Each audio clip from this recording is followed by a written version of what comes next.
Good day mga ka-sports natin dyan.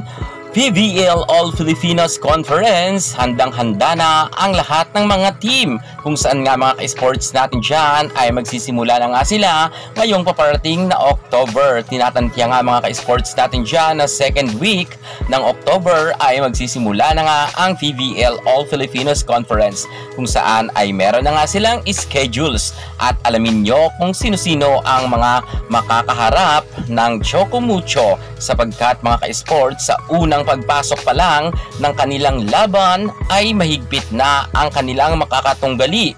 Sino to mga ka-sports natin dyan?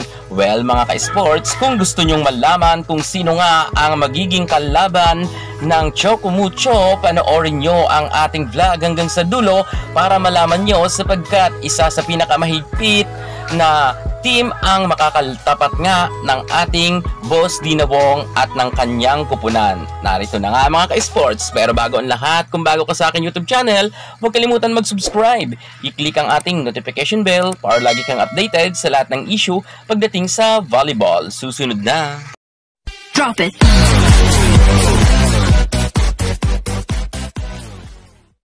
Choco Mucho Flying Titans, mahigpit agad ang kanilang makakatunggali pagdating nga sa pagbubukas ng PVL All Filipinos Conference kung saan nga ang kanilang makakalaban at ang schedule nga niyan sa second week ng October. Walang iba kundi ang kanilang sister company, ang Creamline Cool Smashers. Isa ang Creamline mga ka-sports natin dyan sa mga pinakamalakas na team sapagkat nga mga ka-sports ay madalas nga silang mag-champion pagdating nga dito sa PVL at sila nga dito ang nagre-reyna. Pero ngayon mga ka-sports, susubukin nga ng kupunan ni Boss Dina Wong na maagawan sila agad ng isang panalo dahil alam natin mga ka-sports natin dyan, mataas ngayon ang kumpiyansa ng Choco Mucho matapos nga na makapag-podium finish sila sa Vietnam kung saan nga ay nakapag-uwi sila ng karangalan sa ating bansa at nagkaroon nga sila ng bronze medal. Kung tutuusin mga ka-sports, ang Choco Mucho hindi man sila nakakapasok sa top 4 na napakatagal ng panahon, pero ngayon mukhang mas lamang ata sila ngayon sa Creamline sapagkat wala na nga ang ating Gia Murado de Guzman. Alam naman natin na si Boss D ay may angking kagalingan sa kanyang pagsiset.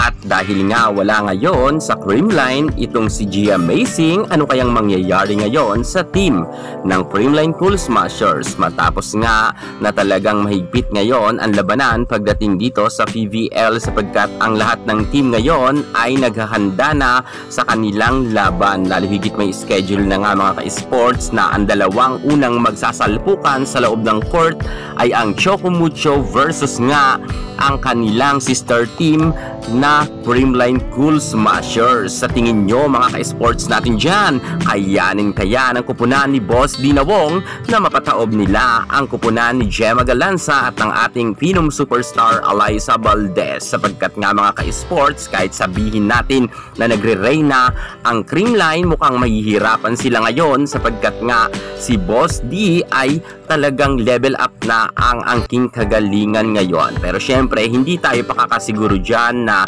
makukuha agad ng Choco Mucho ang panalo sapagkat napapabalita naman na handang-handa naman si Negrito at ito ngang kapatid ni Gemma Galanza na si Mafe Galanza na baback up daw sa pagsiset. Titingnan natin mga ka-sports sa paparating na PVL kung sino ang magwawagi sa dalawang kupunan na ito. Sa tingin nyo, sino ang mananalo? Creamline or Choco Mucho? Comment naman kayo sa baba para sa inyong reaksyon. At syempre mga ka-sports natin dyan, madalas nga tayong mag-update ng laban nga sa PVL All Filipinos Conference, kaya kung ayaw nyong mahuli, mag-subscribe na kayo sa aking YouTube channel.